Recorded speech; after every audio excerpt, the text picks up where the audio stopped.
هنكمل دلوقتي chapter 2 from the Red-Headed League. The next day, Mr. Wilson bought a pen, some ink, and some paper, and went to the Red-Headed League. He thought about the job.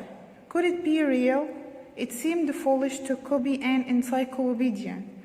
But to his surprise, when he arrived at the office, Mr. Rose was waiting for him. So Mr. Wilson sat at the table and started work. He copied information from the encyclopedia into a book until 2 o'clock. Then he went home. Mr. Wilson went to the office every day, and at the end of the week he received his pay of £4. The work was very easy, and he was very content. This continued for 8 weeks. One day he went to the office, but it was locked. There was a letter on the door that said the Red-Headed League was closed. Mr. Wilson didn't know what to do. He asked the landlord why the office was closed, but the landlord said that he didn't know. He said that he didn't know Mr. Rose or the Red-Headed League. It was a mystery, and Mr. Wilson wanted Sherlock Holmes to solve it. The next day, في اليوم اللي بعد كده بقى عندنا Mr. Wilson bought some pens, اشترى شوية أقلام, ink وحبر and paper وأوراق. خلاص؟ and he was thinking, كان قاعد يفكر بقى في الإيه؟ في الجوب دي، في الوظيفة دي. And he said that it was foolish to copy encyclopedia. دي حاجة foolish يعني غبية جدا إن أنا أقعد أنقل معلومات موجودة في encyclopedia. When he arrived to the office, أول لما وصل المكتب, he found that Mr. Rose was waiting for him. لقى Mr. Rose قاعد بقى مستنيه. خلاص, he started the job, بدأ الوظيفة بتاعته, and that continued for 8 weeks. وده استمر معاه لمدة 8 أسابيع. Every week he went to the office from 10 to 2 o'clock and he copied information from the encyclopedia to the book. كل يوم من الساعة 10 للساعة 2 يروح المكتب ويبدأ ينقل المعلومات اللي موجودة عنده في الموسوعة لكتاب لمدة 8 أسابيع. And at the end of the week, وفي آخر الأسبوع, he received his pay, وبيستلم الباي بتاعه, الأجر بتاعه. تمام. One day, في يوم من الأيام, when he arrived to the office, أول لما وصل المكتب, he found it closed. لقى مقفول. And he found a letter, لقى جواب كده on the door مكتوب عليه إيه؟ The Red-Headed League has closed. خلاص, عصبة الشعر الأحمر دي مقفولة.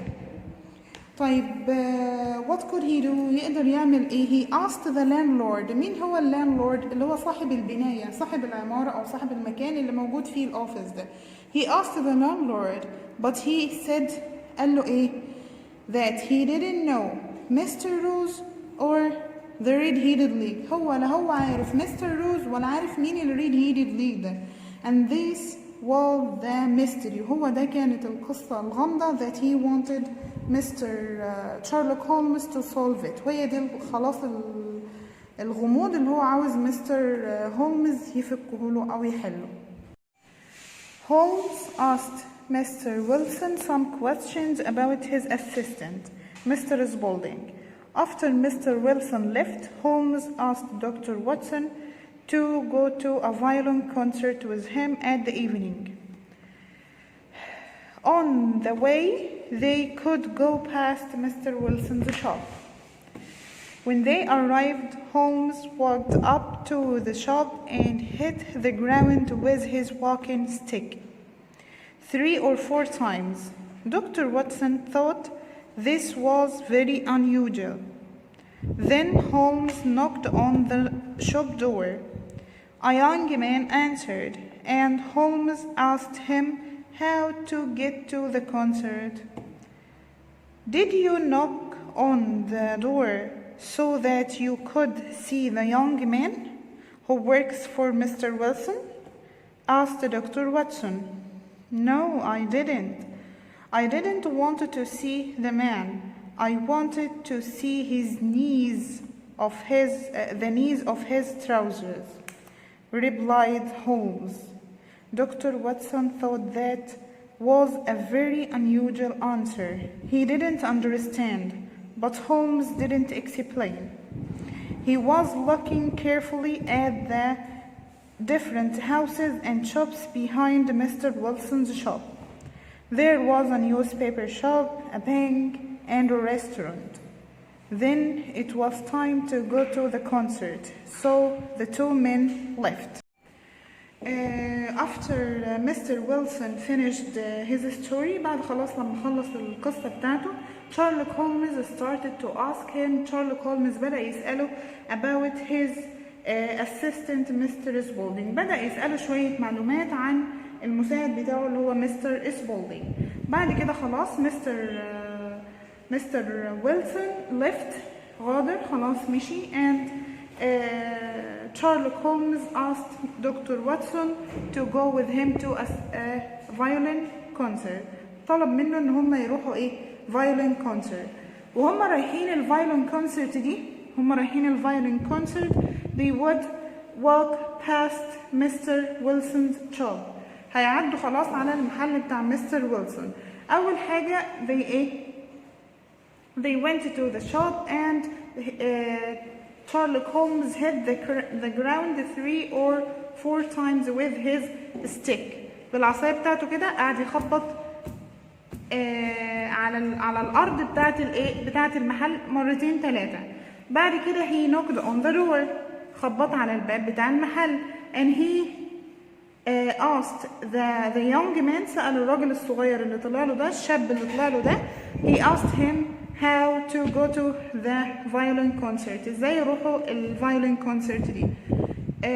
مين بقى الشخص اللي طلع ده؟ اكيد مستر مين؟ Spaulding. خلاص. بعد كده عندي دكتور واتسون asked him why did he ask him about the way to the violin concert. ليه هو سأله الأسئلة دي، أو هو أصلا راح هناك ليه؟ did he wanted to see the Mr. Spaulding. يا ترى هو عايز يشوف مستر Spaulding؟ لا، شارلوك هولمز كان عنده إجابة غريبة جدا. إيه هي الإجابة دي؟ he wanted to see Mr. Spaulding the knees of his trousers.